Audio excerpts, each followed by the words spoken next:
26 नवंबर संविधान दिवस पर संपूर्ण देशवासियों को बहुत बहुत शुभकामना बधाई। 26 नवंबर को हमारा संविधान हमने अंगीकृत किया था और हमारे संविधान बनाते समय बाबा साहब अम्बेडकर और मनुष्यों का त्याग, समर्पण, उनके कर्तव्य को याद करने का दिन है कि आज 75 वर्ष की लोकतंत्र की यात्रा में है। भारत का लोकतंत्र भी सशक्त हुआ है, मजबूत हुआ है और वो लोकतंत्र हमें संविधान की मूल भावनाओं से मिला है।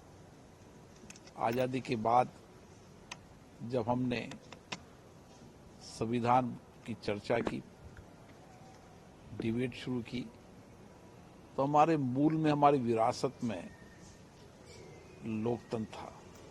लोकतंत्र हमारे विचार, हमारी कार्यप्रणाली में था और उस समय हमने देश के अंदर एक ऐसी शासन पद्धति दी जो हमारे मनुष्यों की दूरदृष्टि थी कि लोकतंत्री शासन चलाने की सर्वश्रेष्ठ पद्धति है और उन महान मनुष्यों का दूरदृष्टि और उनका दृष्टिकोण इतना व्यापक था, उनका चिंतन इनका व्यापक था कि उस समय उन्होंने संविधान बनाते समय संपूर्ण देश की विविधताएं, भाषा की विविधताएं, धर्म की विविधताएं, राजनीतिक दलों की विविधताएं, उन विविधताओं को कैसे एक साथ जोड़ा जा सकता है, हमारी विविधता, हमारी ताकत बढ़े, इसके लिए संविधान के मूल भावनाएं हैं और संविधान के कारण ही हमारी विविधताएं ताकत बनी और संविधान के कारण ही हमारी लोकतांत्रिक प्रक्रिया हमने अपनाई जो आज दुनिया की सर्वश्रेष्ठ पद्धति है। सर, इस बार जश्न की कैसे तैयारी चल रही है? 26 नवंबर को महामहिम राष्ट्रपति महोदय की अगुवाई में ये संविधान दिवस मनाया जा रहा है और महामहिम राष्ट्रपति जी पूरे देश के अंदर संविधान की प्रस्तावना का पाठ सारे देशवासी एक साथ सामूहिकता से करेंगे ताकि संविधान के प्रति हम कृतज्ञता व्यक्त कर सकें और संविधान की मूल भावना और सामर्थ्य की ताकत को जन जन की ताकत पहुंचा सके। मुझे आशा है कि ये संविधान दिवस जन आंदोलन बनेगा और संविधान पर हम सब संविधान के प्रति अपनी कृतज्ञता व्यक्त करेंगे और उन मनुष्यों को जिन्होंने इस पर योगदान दिया उनके प्रति भी कृतज्ञता व्यक्त करेंगे और संविधान के मूल कर्तव्य और दायित्वों को हम आगे बढ़ाते हुए विकसित भारत के सपनों को भी साकार करेंगे। सर, जो हमारी राजनीति है उसमें विभिन्न मुद्दों के साथ साथ कहीं ना कहीं संविधान भी इर्द गिर्द घूमता है, तमाम राजनीतिक दलों का एक मुद्दा रहता है। किस तरह से देखते हैं संविधान के इर्द गिर्द जो हमारी राजनीति घूमती है? देखिए, संविधान भारत के 140 करोड़ का धर्म ग्रंथ है।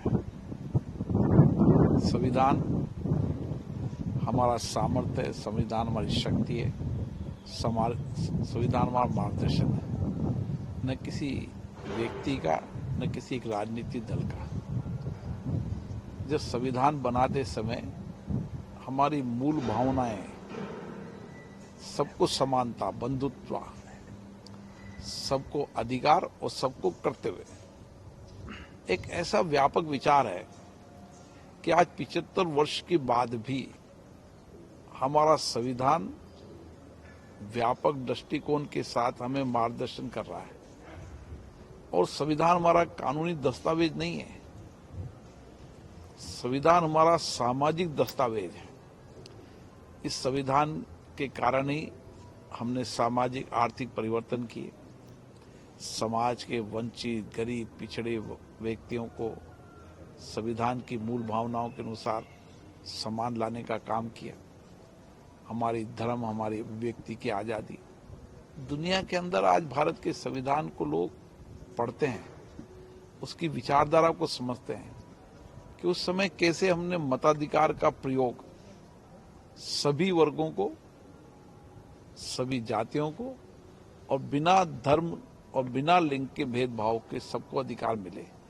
इसलिए जो मूल हमारा संविधान की भावना वो समानता की, बंधुत्व की है, जो आज भी हम सबको जोड़ने का और एक साथ मिलकर काम करने की सामर्थ्य देती, दिशा देती है।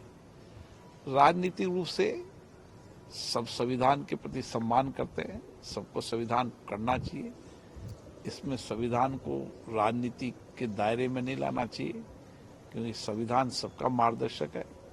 संविधान हमारी संवैधानिक व्यवस्थाएं, कार्यपालिका, न्यायपालिका, विधायिका के कार्य के विभाजन के साथ सरकार चलाने और उसके मार्गदर्शन में महत्वपूर्ण भूमिका निभाता है। और आज भी हम संविधान के मार्गदर्शन में ही, चाहे संसद हो, चाहे विधानसभा हो, चाहे सरकार, वो काम करती है। सर, लेकिन एक सवाल उठता है, चूंकि बिना राजनीति के संसद नहीं चलती है, बिना राजनीति के कोई राजनीतिक दल नहीं चलता है। ऐसे में अगर कभी कोई आरोप लगाता है कि संविधान बदल दिया जाएगा सरकार के द्वारा, आपको लगता है कि ऐसा संभव है या संविधान पर कोई खतरा है? देखो, संविधान में परिवर्तनशीलता संविधान बनाने वालों ने हमेशा मूल भावना रही। उस समय परिस्थितियों के अनुसार, जनता की अपेक्षा आकांक्षाओं के अनुसार, जनता के अधिकार और पारदर्शिता के लिए भी, समाज में सामाजिक परिवर्तन के लिए भी समय समय पर संविधान में परिवर्तन हुए हैं। लेकिन किसी भी राजनीतिक दल ने, किसी भी सरकार ने संविधान की मूल भावनाओं से हस्तक्षेप नहीं किया, छेड़खानी नहीं की। और इसीलिए कानून के अंदर न्यायपालिका को मूल भावनाएं रहे, इसकी समीक्षा करने का अधिकार भी दिया है। इसलिए हमारे यहाँ पर किसी भी दल की विचारधारा की सरकार हो, हम संविधान की मूल भावनाओं से कभी भी छेड़छाड़ नहीं कर सकते, उसमें हस्तक्षेप नहीं कर सकते। और मुझे लगता है कि जो हमारा संवैधानिक अधिकार है गरीब, पिछड़े, वंचित लोगों को, वो आज की भी आवश्यकता है। और इसीलिए भारत के प्रधानमंत्री जी ने समय समय पर देश और राष्ट्र को हमेशा कहा है कि समाज के वंचित, गरीब, पिछड़े लोगों को आज भी सामाजिक आरक्षण की आवश्यकता है। और इसीलिए उनको सामाजिक आरक्षण के साथ उनके जीवन के अंदर समृद्धि आए, उनके जीवन में सामाजिक परिवर्तन हो, उसके लिए संविधान के मूल दर्शन में सरकार काम करती है। सर, एक मुद्दा उठता है कि संविधान का अक्षरशः पालन हो। लोकसभा के अध्यक्ष के तौर पर आप क्या समझते हैं, कितना अक्षरशः पालन होता है और क्या संदेश आप देना चाहते हैं? देखो, संविधान का अक्षर पालन सब जो हमारी कार्यपालिका है, न्यायपालिका, विधायिका, सब करते हैं। और बाबा साहब अम्बेडकर ने तो उस समय विचार व्यक्त किया था कि संविधान कितना भी श्रेष्ठ हो, संविधान को की मानने वाले, संविधान को एग्जीक्यूट करने वाले, वो समूह, वो व्यक्ति जितने बेहतर होंगे, जितनी उनकी सही दिशा होगी, दृष्टिकोण होगा, उतना ही संविधान सामर्थ्य बढ़ेगा। इसलिए संविधान को मानने वाले, संविधान को अपनाने वाले मूल समूह व्यक्तियों पर भी निर्भर करता है, बाबा साहब ने कहा था।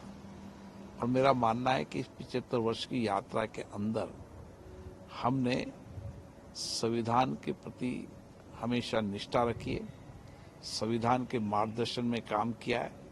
चाहे संसद हो, चाहे विधानसभा हो, सभी ने, लोकतांत्रिक संस्थाओं ने संविधान की मर्यादाओं के अनुरूप, संविधान में दिए गए मार्गदर्शन के अनुसार ये लोकतांत्रिक संस्थाएं अपना काम करती है, भविष्य में भी करती रहेगी। मेरे पूर्व अध्यक्षों ने भी संविधान की मूल भावनाएं, संविधान के विचारों की अभिव्यक्ति की स्वतंत्रता को रखा है। मुझे आशा है कि हम संविधान के मूल में ही काम करते हुए इस देश को आगे बढ़ाएंगे। सर, अध्यक्ष के तौर पर जब आप सदन चलाते हैं तो कई बार होता है, हंगामा होता है, हंगामे की वजह से कार्रवाई भी स्थगित करनी पड़ती है, कई बार असहमति बहुत ज़्यादा होती है। ऐसे में जो संवैधानिक दायित्व हैं उनको और प्रभावी तरीके से उन पर काम हो, इम्प्लीमेंट हो, तो कैसे और उत्पादकता भी बढ़े। देखिए, संविधान दिवस पर हमें संविधान सभा की डिबेट और चर्चाओं से प्रेरणा लेने की आवश्यकता है। संविधान सभा में भी अलग अलग विचारधारा के लोग थे, अलग अलग धर्म के लोग भी थे,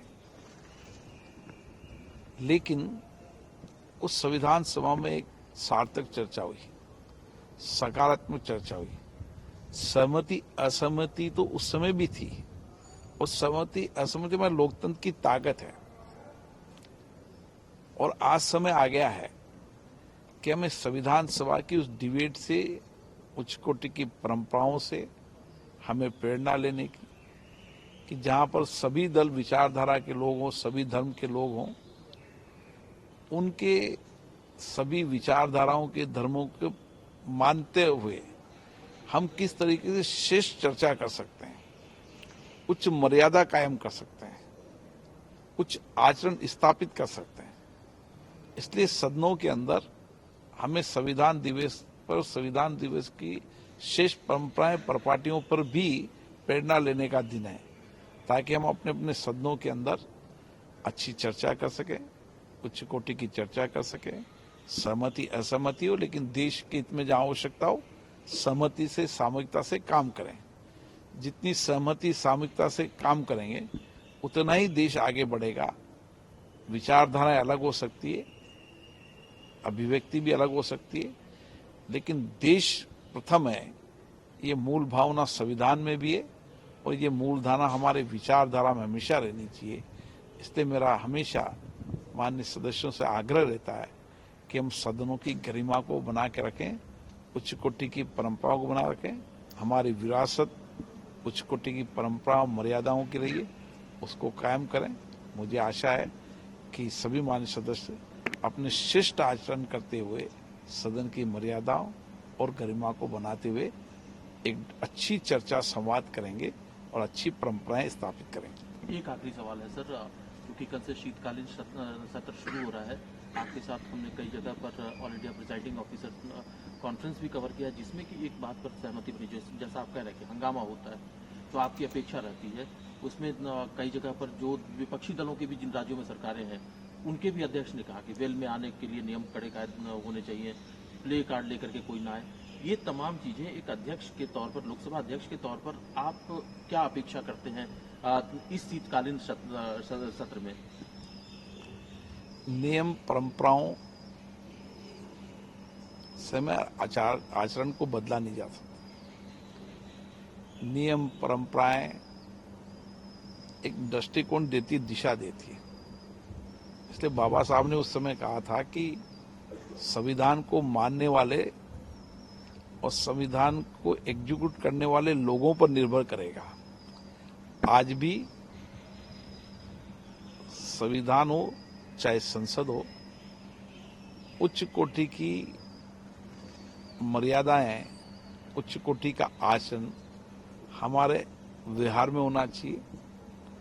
जितना हमारे व्यवहार चिंतन में उच्च कोटि का व्यवहार होगा, आचरण की शुद्धता होगी, उतनी ही हम बेहतर संस्थाओं की गरिमा को बढ़ा पाएंगे। जो बाबा साहब ने कहा था वो विचार आज भी है, और कितना व्यापक दृष्टिकोण था कि अलग अलग विषयों पर उनका दृष्टिकोण आज 75 वर्ष बाद भी हमें लगता है कि आज उसी दृष्टिकोण की आवश्यकता है, उसी मार्गदर्शन की आवश्यकता है। और मुझे आशा है सब बाबा साहब के उस मार्गदर्शन को मानते हुए कि व्यक्तियों पर बहुत निर्भर करता है।